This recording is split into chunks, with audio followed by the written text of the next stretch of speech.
이렇게 약간은 불안한 경우라면은 전세를 고집하는 것보다요, 월세를 1년 정도 살아보고 선택하는 게 더 좋을 수도 있습니다.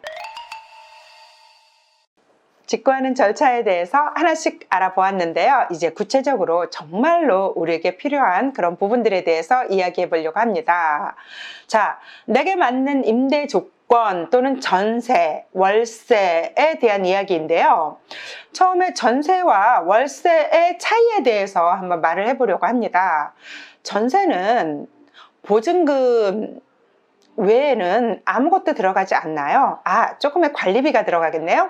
전세는 목돈을 한꺼번에 임대인에게 주고 2년 동안 집을 살 수 있도록 허락을 받는 제도거든요. 요즘은 임대차 3법 때문에 4년 살 수가 있죠. 아무튼 2년 계약을 기본적으로 하니까 2년을 계약해서 살 수 있게끔 하는데요. 보증금이 들어가고 나면 월에 보시면 관리비 외에는 전혀 다른 게 들어가지 않기 때문에 표면적으로 보면 이건 임차인이 참 좋겠구나 라고 생각을 할 수 있습니다.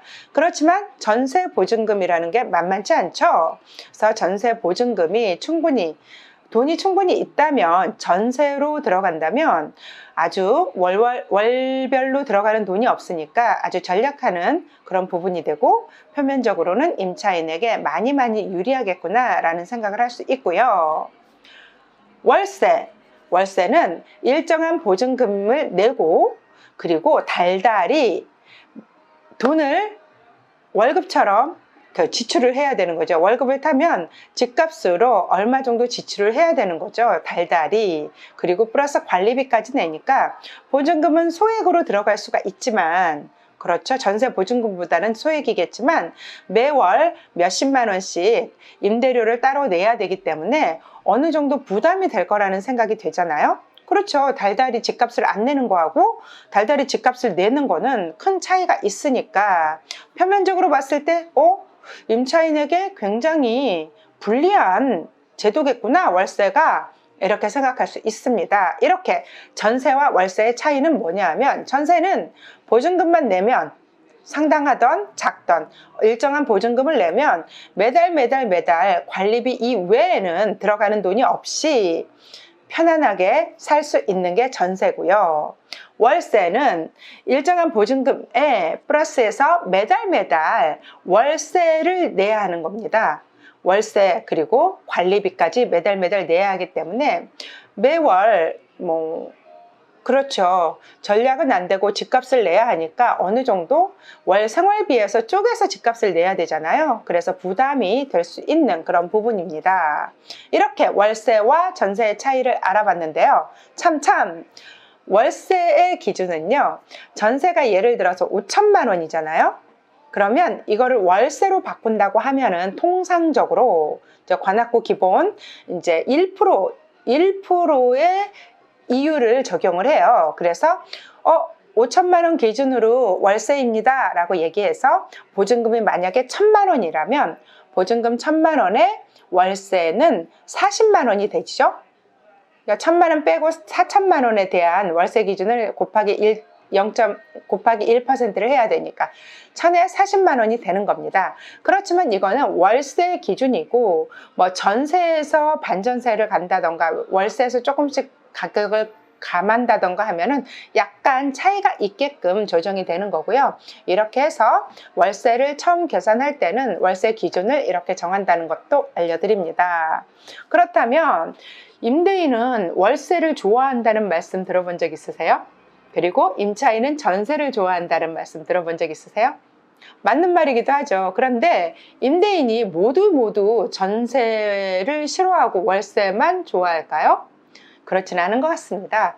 사실 이제 은행 이자도 너무 싸고 하니까 임대인들은 월세를 받아서 저축을 하고 생활을 하는 그런 부분들이 많죠. 그러니까 기존적으로 보편적으로 월세 수입으로 생활을 하는 임대인들이 참 많기 때문에 임대인들은 월세를 받을 생각을 하는 분들이 대다수이기 때문에 임대인은 월세를 좋아하는구나, 선호하는구나 이렇게 생각을 하는데요.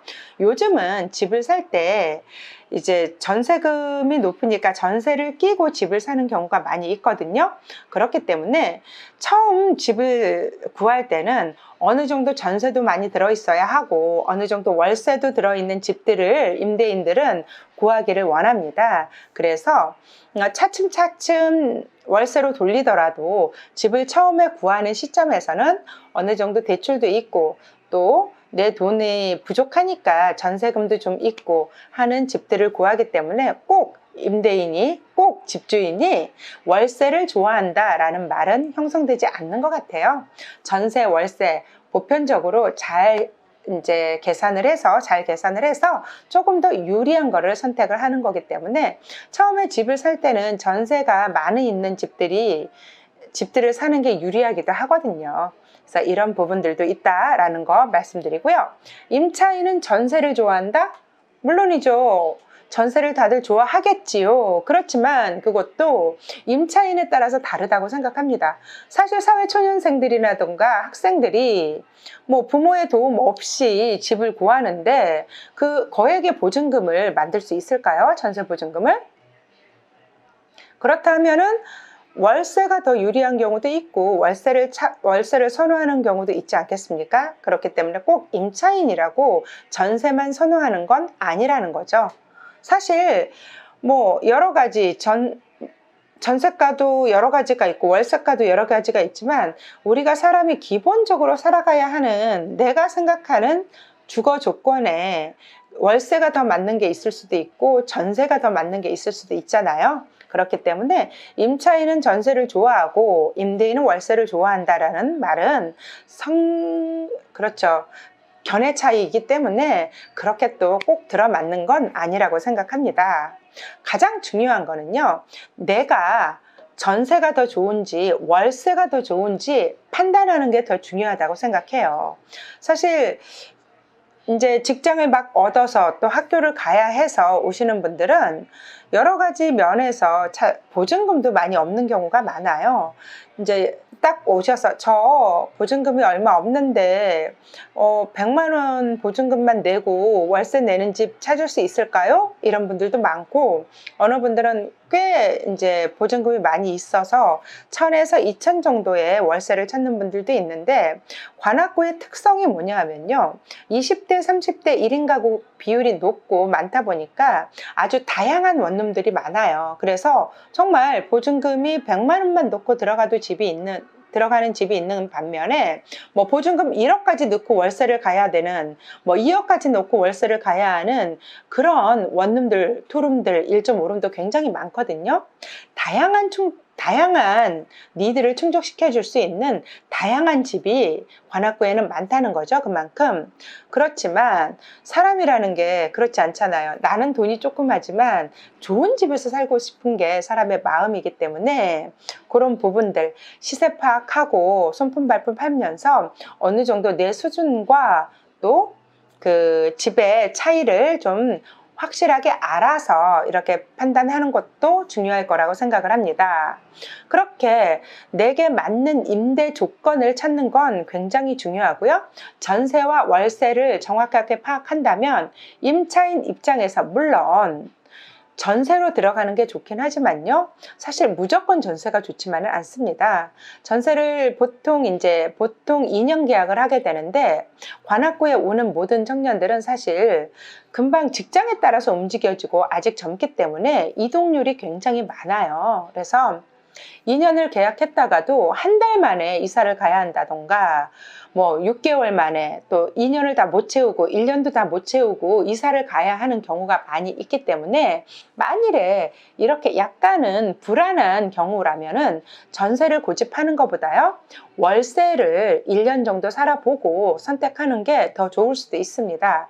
사실 월세 계약 같은 경우에도 타 구에서 서울 시내에서 다른 지역 같은 경우는요 또 관악구에서 이쪽 역세권을 조금 벗어나기만 해도 2년 계약이 표준으로 되어 있는데 관악구의 2호선 라인의 원룸들 같은 경우에는요 1년 계약을 주인들이 서스럼 없이 해줍니다. 그만큼 20대 30대 청년들이 이동이 많고 또 계약을 해도 2년을 다 채우지 못하고 타지로 가는 경우가 많이 있기 때문에 임대인들도 그런 점을 들어서 좀 짧은 1년 정도의 계약을 해주기 때문에 뭐 전세해서 2년씩 계약해서 부담을 느끼는 것보다 우선은 한번 살아보고 관악구에서 살만한지 또 다른 데로 이동하더라도 좀 가볍게 갈 수 있는지에 대한 생각을 하면서 1년 정도 먼저 살아보는 것도 괜찮다고 생각합니다.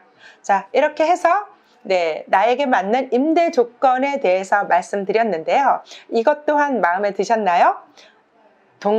뭐라고 할까요? 동의하시나요? 아무튼 저 마채연의 생각이었습니다. 여러분도 거의 같은 생각이라고 믿습니다. 예. 이번 정보도 좋았다면 좋아요와 구독하기 꼭 눌러주시고요. 다음에는 어떤 내용으로 이야기할 건지 아세요? 집을 구하기 위해 마련할 수 있는 내 돈에 대해서 또 허심탄회하게 이야기해 보도록 하겠습니다. 잠시 쉬었다가 다시 만나요.